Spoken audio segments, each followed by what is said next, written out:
Chapter I of Napoleon I, An Intimate Biography, by Walter Geer. Recording is in the public domain. 1769 to 1789. Early years. The life of Napoleon will always be associated with the names of three small islands: Corsica, where he was born; Elba, where he was first sent into exile; and Saint Helena, where he ended his days. Lying in a magnificent site at the extremity of its azure gulf, with an amphitheatre of mountains in the background, is situated the little city of Ajaccio, the capital of Corsica.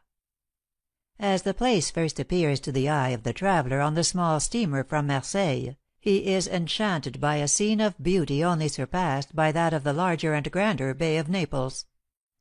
The town glistens like a white city against the green slopes of snow capped Monte d'Oro, which come down from the blue sky to meet the blue sea. At the end of the stone dock, the Quai Napoleon, at which the steamer ties up, is a wide shady square surrounded by tall palms. A street, the Rue Napoleon, leads to the older part of the town back of the citadel. Almost in the centre of the little city, and not more than 5 minutes' walk from the cathedral in one direction, and from the citadel in another, stands a 4-story, square stone house at the corner of a narrow street. Above the door a marble tablet bears the inscription in French: "Napoleon was born in this house 15 August, 1769." The old Bonaparte mansion was partly destroyed during the Revolution, and later rebuilt by Cardinal Fesch. It has hardly been occupied since the family left Corsica in 1793. Napoleon's mother willed it to the King of Rome, but she outlived him, and at her death it came into the possession of King Joseph.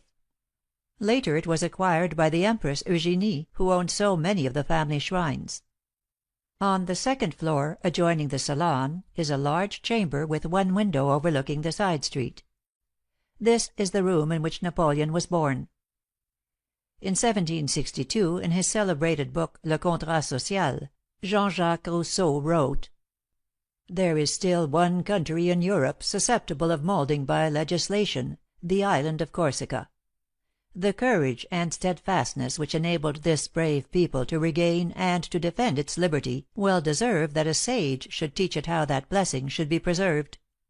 I have a presentiment that this little island will some day astonish Europe."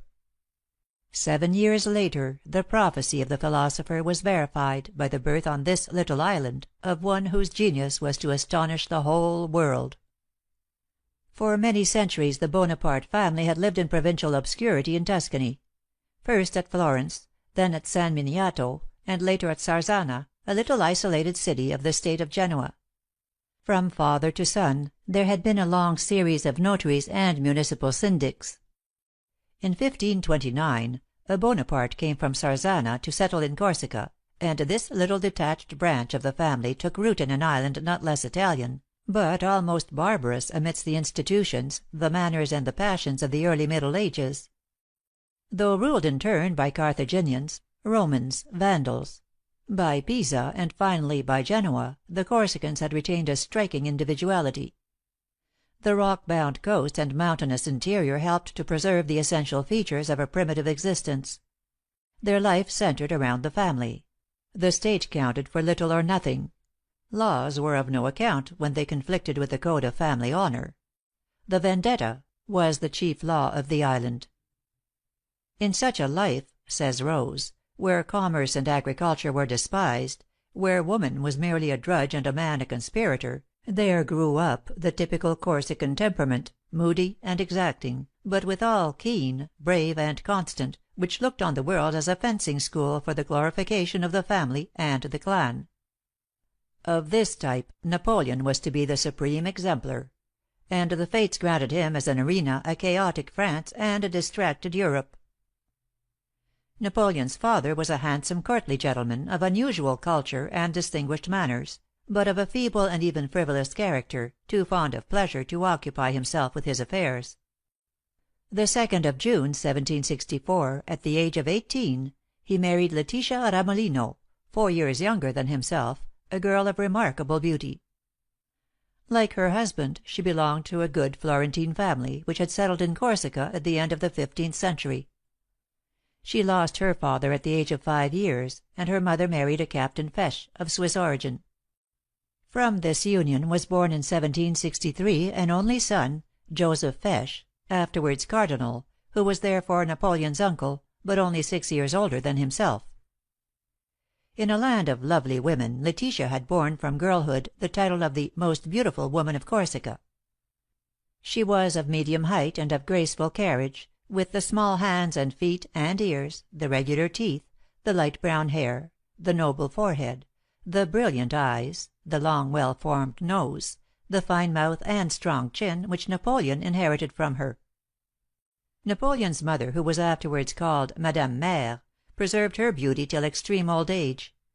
She was an extraordinary woman, and Napoleon derived from her many of his strongest qualities. She was full of courage, and followed her husband through woods and mountains in the last days of Corsican independence, just prior to Napoleon's birth. She was devoted to her children, but brought them up with severity. "Misfortunes, privations, fatigues," said Napoleon, "she supported all, braved all. She had the head of a man upon the body of a woman." The devotion between mother and son, which lasted throughout their lives, is one of the most beautiful episodes in modern history. Some years prior to Napoleon's birth, Corsica, which since 1300 had belonged to Genoa, had risen in rebellion and endeavored to achieve its independence under the leadership of Paoli. During the course of the 7 Years' War, Genoa sided with France, and Louis XV promised in return to support that republic in its contest with Corsica. For 3 years, from 1756 to 1759, French troops occupied the 3 principal harbors of the island. Measures were then taken by France to secure possession of Corsica. Negotiations with Genoa resulted in a treaty in 1768, by the terms of which the King of France was granted the sovereignty of the island under certain restrictive clauses which were generally understood to be only formal. Paoli in vain protested that Genoa had no right to thus dispose of the Corsicans. He continued the unequal struggle, but was finally decisively defeated in May, 1769, and left the island a month later. Corsica thus became French only a few months before the birth of Napoleon. At the opening of the war with France, Charles Bonaparte had been an aide de camp of Paoli. After the victory of the enemy, however, he became a zealous supporter of the new government, and was a member of the deputation sent to sue for peace from the French. A cordial welcome was given to the foreigners at his house in Ajaccio, where his beautiful young wife made a charming hostess, and the French commandant, Comte Marbeuf, was a frequent visitor. Nobility had not been recognized in Corsica before the French occupation, and the Genoese had done everything in their power to debase the Corsican aristocracy, so that there was but little difference in the island between the manner of dress and life of nobles and peasants. The new French government pursued a different policy. They established a nobility accepting such titles as could be proved. The Bonapartes were assisted in their research by the Grand Duke of Tuscany. They bore a count's coronet, and their arms were gules, 2 bends argent between 2 stars of the second. The accounts of Napoleon's childhood have been embellished with a number of stories which are entirely without foundation. The most trustworthy narrative is derived from his mother. She tells us that he was very industrious and had a great capacity for mathematics. His first teachers were nuns, and he later went to a school formerly kept by the Jesuits. His power of inspiring and feeling deep affection was displayed in early childhood. At the same time traces of an imperious disposition were not wanting. Napoleon at a later date frankly admitted that as a boy he was turbulent, aggressive, and quarrelsome. He was afraid of no one, but bit and scratched without reference to inequality of size or age. Joseph, although the elder, was no match for him. He was certainly the product of his island home. He sprang from a proud, warlike, vindictive race. Political conditions also profoundly influenced his mind during his earlier years.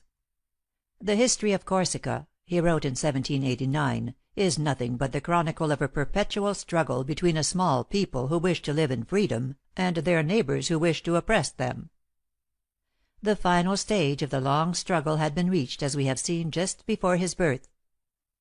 "I was born when my country was dying," he wrote to Paoli. The change of front on his father's part made no difference to the boy Napoleon. Corsican he remained in his heart for many years, although a subject and a beneficiary of the French king. He adored Paoli, and he detested the alien conquerors. At Brienne, in a moment of rage, he exclaimed to Bourrienne, "Je ferai à tes Français tout le mal que je pourrai." It is often futile and misleading to inquire into the direction and extent of the influence exercised upon a child by his home surroundings, but Napoleon was certainly his mother's son. Both mentally and morally she was a remarkable woman. She was conspicuous for her strength of character, her energy, her courage, her love of power, and her capacity for practical affairs. But despite her occasional severity, her children both loved and respected her, and to her training and influence Napoleon ascribed the development of his own character. The father was extravagant, careless, and, in the words of his famous son, "too fond of pleasure to occupy himself with us children." Their care thus devolved almost entirely upon their mother, and well she proved herself equal to the task. Until the age of 9 Napoleon's home was at Ajaccio, though he went frequently with his parents to their country estates among the hills, not far away. Then came the first change in his life. The resources of his father were being severely tried by the continual growth of his large family, and it became necessary to provide for the education of his 2 elder sons. It was decided to make Joseph a priest and Napoleon a soldier.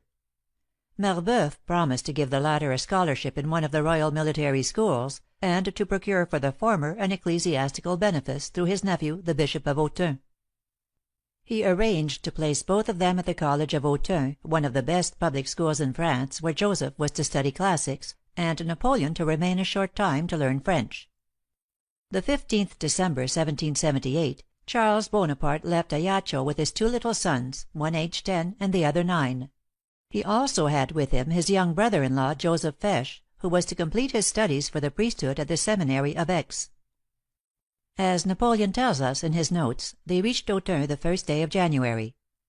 At the school Joseph was thought to be a good boy, shy, quiet, and without ambition. Napoleon, on the other hand, was pensive and sombre, taking no part in the games and walking about alone, which was quite natural as he could not speak French. He was cleverer than Joseph and learned with greater facility. In 3 months he acquired sufficient French to converse fluently, and to write little exercises. In the meantime his father was completing arrangements to enter Napoleon at one of the military schools as a pensionnaire du roi. For this 2 things were necessary: a certificate of nobility for 4 generations, and a certificate of poverty. For the first there was no difficulty, for the Bonapartes could show 11 generations of nobility. As to the second, 4 Corsicans testified that Charles had no income except his salary as assessor, and could not give his children the education suited to their rank. Through the efforts of his father, Napoleon finally received an appointment to Brienne, and left Autun 23rd of April, 1779, taking leave of his brother, who was to remain there 5 years longer. This school was one of the 12 institutions which Louis XV had founded, nominally for the training of military cadets, though as a matter of fact they were conducted by the religious orders, and included among their pupils many boys not destined for the army. At Brienne the boys wore a uniform, but otherwise there was nothing military about the establishment. The teaching was entirely in the hands of the fathers, and was rather poor. Latin and French literature and composition were the principal subjects of study, but some attention was given to history, geography, and mathematics, and the accomplishments were represented by dancing and fencing. The discipline was not severe, but no holidays were given, and the pupils were never permitted to visit their homes or to receive visitors. For each pupil a yearly sum of about 700 francs was paid by quarterly installments in advance, and for this amount the fathers undertook to give the boys each a separate room or cell, to feed and clothe them, and to instruct them according to the curriculum outlined above. The pupils entered the schools at the age of 8 or 9, and remained 6 years. During the long vacation, which lasted from the middle of September to the 2nd of November, although forbidden to leave the school, the boys had only 1 lesson a day and plenty of recreation. The College of Brienne, originally a monastery, was built at the foot of the hill on which the château stands. It had accommodations for 150 students. They slept in 2 corridors, each of which contained 70 cells about 6 feet square, furnished with a strap bed, a water jug, and basin. Meals were taken in a common dining hall, and the fare was quite generous. At first Napoleon was thoroughly unhappy at Brienne. It is not difficult to imagine the feelings of this little 10-year-old boy amid such surroundings, among strangers in a strange land. In the bleak climate and barren landscape of Champagne, he grew homesick for the blue skies and green hills of his native island. But he gradually became more reconciled to his lot, and in after life his memories of the school were by no means unpleasant. He formed a few lasting friendships, among others with Bourrienne, who was later to be his private secretary, and with Lauriston, his last ambassador to St. Petersburg. During his stay at Brienne, Napoleon was short of stature. His eyes were bright, his forehead spacious, his lips delicately shaped, but his olive complexion gave him an air of ill health. He was very passionate, and his fellow students were afraid of him. As to his intellectual progress during these years, the truth seems to be that he was neither a prodigy nor a dunce, but only an ordinary lad. He never learned Latin, but on the other hand he was distinguished in mathematics, and remarkable for his knowledge of geography. He was the most indefatigable reader in the school, and the books which he chose were generally historical. Among his favorite authors was Plutarch. In 1782, Napoleon had a visit from his father, who also came again 2 years later. The principal object of the visit of Charles to France in 1784 was to place his eldest daughter, Maria Anna (Elisa), in the celebrated school for indigent young ladies at St. Cyr, founded by Louis XIV. This was destined to be the last meeting between father and son. Charles Bonaparte was already suffering severely from the disease which was ultimately to prove fatal to Napoleon himself, a squire, or cancerous tumor of the stomach, which is hard and not painful. According to Taine, 4 other members of the family died of the same disease. Napoleon's grandfather, Joseph Bonaparte, his uncle Joseph Fesch, his brother Lucien, and his sister Caroline. While in Paris, Charles consulted Marie Antoinette's physician, the celebrated Docteur de la Sonde, who advised him to try the waters of Oreza, in Corsica. But growing worse instead of better, early in 1785, he set out for France to put himself under the charge of the same physician. He got no further than Montpellier, where he died on the 24th February, having nearly completed his 39th year. His death was a great blow to his family, whom he left in very straitened circumstances. Napoleon had at first intended to be a sailor. He hoped to be stationed on the Mediterranean, which would give him many opportunities of visiting his native island. But the influence of his mother, who dreaded the sea, and other causes, finally led him to change his plans, and to decide upon the artillery, an arm of the service in which merit had more influence than patronage or money. To his great surprise, the inspector, on his visit to Brienne in 1784, chose Napoleon, with 4 others, to enter the École Militaire at Paris. He probably owed this distinction to his standing in mathematics. Accompanied by one of the friars, Napoleon and his companions left Brienne for Paris on the 30th of October. Brienne will always be associated with the name of Napoleon. The little village, with its 1,800 inhabitants, clustered about 2 crossroads, lies in the heart of France, some 125 miles to the east of Paris, and near Troyes, the ancient capital of Champagne. Before the Hôtel de Ville there stands the bronze statue of a long-haired, lean, and undersized lad, the immortal schoolboy of Brienne, with golden eagles and a crown at his feet. A little further on in this street there rises an old wall which once enclosed the school of the friars. The school was closed during the Revolution, and the only surviving monument is the convent in which the fathers lived. On a little elevation near the crossroads stands the old château, where the Emperor stopped in 1805 on the way to his second coronation at Milan. The showroom of the château to-day is the Chambre à coucher de Napoleon, with everything in it carefully kept as he left it on his last visit the 31st of January, 1814, during the campaign of France. The École Militaire at Paris, founded by Louis XV, had been entirely reorganized in 1776.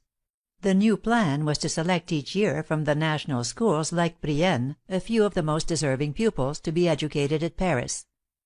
They were to be sent to the school for the purpose of acquiring a general military education, and to have access to the magnificent riding school, the best in Europe. The subjects of study were 8 in number: mathematics, history and geography, French and German grammar, fortification, drawing, and fencing. The young men were drilled every day, and twice a week were exercised in firing. They were also required to learn by heart the exercises of the drill book. Each cadet had a separate room, simply furnished with an iron bedstead, a chair, and a set of shelves. The old building, which is still standing, fronts on the Champ de Mars, not far from the Eiffel Tower, and the Hôtel des Invalides. The École Militaire was well governed and supervised, which goes to show that some things were done well even under the Ancien Régime. It was undoubtedly one of the finest educational establishments in France, if not the first of all. Saint Germain, when he remodeled the school, certainly did not dream that it would one day turn out a Napoleon, but there can be no question that the career of the great soldier was profoundly influenced by the training he received there, and that the debt of gratitude he paid to his teachers was well deserved. The course of study at the school was very hard and the discipline severe. The cadets worked 8 hours a day. They were not allowed to go outside the gates, and Napoleon received permission to visit his sister at St. Cyr only 4 times during the year he was there. But the discipline was sensibly exercised, and a serious attempt was made to give the cadets a good education, and to fit them to be men of the world. In short, the school would compare favorably with our West Point of to day. The sojourn of Napoleon at the École Militaire was saddened by the death of his father, which he felt severely. Charles was buried first at Montpellier, but his body was later transferred to the crypt of the church at Saint-Leu, where are also buried Louis and his 2 elder sons. Napoleon had now to prepare himself for the examination which would secure his commission in the artillery. The examination, which was held at Metz, was almost entirely confined to mathematics, in which he excelled. Out of the whole number of candidates who presented themselves in 1785, 58 were passed and received their commissions. 4 of the 18 from the Paris school were successful, Bonaparte being among the number. He thus attained the honor of becoming an officer at the age of 16, after having been less than a year at the school. Although he had not specially distinguished himself at the École Militaire, he won his grade after only 10 months' work, over some of those who had surpassed him. At the military school, as at Brienne, Napoleon showed signs of a deep and serious character. He was very industrious and very thoughtful. He had lost the sombre taciturnity which distinguished him at Brienne, and had become more companionable; but he still remained a thorough Corsican. Napoleon was at once assigned to the Regiment de la Fère, which was then stationed at Valence. He spent his last 2 days in Paris in making preparations for his journey, and in paying farewell visits. He left the school the 28th of October, 1785, and set out from Paris 2 days later in company with his friend Desmazis, who had been ordered to the same regiment. They traveled by the Lyons diligence, one of the best in the kingdom. The first day they dined at Fontainebleau and slept at Sens. From Chalon-sur-Saône they took the boat to Lyons, and from there to Valence. The garrison at Valence at that time comprised 7 regiments of artillery. The Regiment de la Fère was one of the best in the French army. 3 days a week were given to study and 3 to artillery practice. The tone of the officers was excellent, and the regiment was popular in the town. Napoleon now put on the artillery uniform, blue with red facings. The first 2 months he drilled, like all the cadets of that period, first as private, then as corporal, and then as sergeant. He did not begin his service as second lieutenant until the 1st of January. His work was hard and confining. His pay was only 900 francs a year, which was supplemented by an allowance of 125 francs for lodging, and 200 francs from the École Militaire, or a little more than 100 francs a month. Valence, which today is an attractive old city of almost 30,000 inhabitants, is well situated on the banks of the river Rhone between Lyons and Avignon. It is but a step from the new to the old quarter, where the narrow streets twist and turn and tumble down to the broad swift river. Here stands the cathedral, and near by, at the corner of the Grande Rue and the Rue du Croissant, is a modern business block, without an identifying tablet to mark the house at No. 48 where Napoleon lived. A spinster, Mademoiselle Bou, kept house for her old father, and Sous-Lieutenant Bonaparte paid them about 10 francs a month for his lodging. When he ate his one real meal of the day, he walked along the Grande Rue to the Place des Clercs, and turned into the little Rue Pérollerie, where he dined at the Café des Trois Pigeons. Napoleon brought to Valence a letter of introduction from the Bishop of Autun to the Abbé de Saint-Ruf, at the old Abbaye, now the Prefecture of the Department of the Drôme, near the foot of the Grande Rue. Through him, the boy officer also came to know the Abbé Raynal, one of the foremost philosophers of France at the time. Napoleon seems to have been popular at Valence, and was received with kindness by many people. But although he took lessons in dancing and deportment, which he had neglected at the military school, he remained shy and awkward, and never acquired, either then or afterwards, the distinguished manners of the grand seigneur of the old regime. He had the right to a leave of 6 months at the end of a year's service, and left for Corsica the 1st of September, 1786, being allowed a month's grace on account of the distance from his home. At Aix he visited his uncle Fesch, who was still at the seminary, and his brother Lucien, who had left Brienne to be trained for the priesthood. He reached Ajaccio in the middle of September, after an absence of nearly 8 years. He was then 17 years and 1 month old. Napoleon saw once more with unbounded delight his mother and his brother Joseph. The latter said many years afterwards, "Ah, the glorious Emperor will never indemnify me for Napoleon, whom I loved so well, and whom I should like to meet again as I knew him in 1786, if there is indeed a meeting in the Elysian fields." He was received everywhere with open arms, and the love of Corsica came back to him with renewed ardor. His leave, which should have expired on the 1st of April, 1787, was extended for 8 months on the ground of ill health. As it was necessary, however, for him to visit Paris on his family affairs, he left Corsica on the 12th September, after a stay of just a year. He now really saw Paris for the first time, as when at the military school he had not been allowed to visit the city. He lodged at the Hôtel de Cherbourg, in the Rue du Faubourg Saint-Honoré. He went to the theatres and the Italian Opera, and frequented the gardens of the Palais Royal. His leave would have expired the 1st of December, but before starting from home he had applied for a further extension of 6 months, which was duly accorded him. Apparently it was not difficult to obtain leaves in the Regiment de la Fère. Napoleon returned to Ajaccio on the 1st day of January, 1788. He found his mother in very straitened circumstances, and did his best to help her. On the final expiration of his leave, the 1st of June, he left Corsica to rejoin his regiment, from which he had been absent 21 months. But these indulgences were common under the Ancien Regime, and it is not fair to censure Napoleon, as some historians have done, for taking advantage of what was really a custom in the army. The regiment was now quartered at Auxonne, situated between Dijon and the Swiss frontier, where Napoleon rejoined it. He lodged near the caserne in the Pavillon de la Ville. His room was very simply furnished, and had but one window. The damp and cold climate proved very trying after the dry and bracing air of Corsica. He wrote in July, "I have nothing to do here except to work. I sleep very little since my illness. I go to bed at 10 and get up at 4, and have only one meal a day."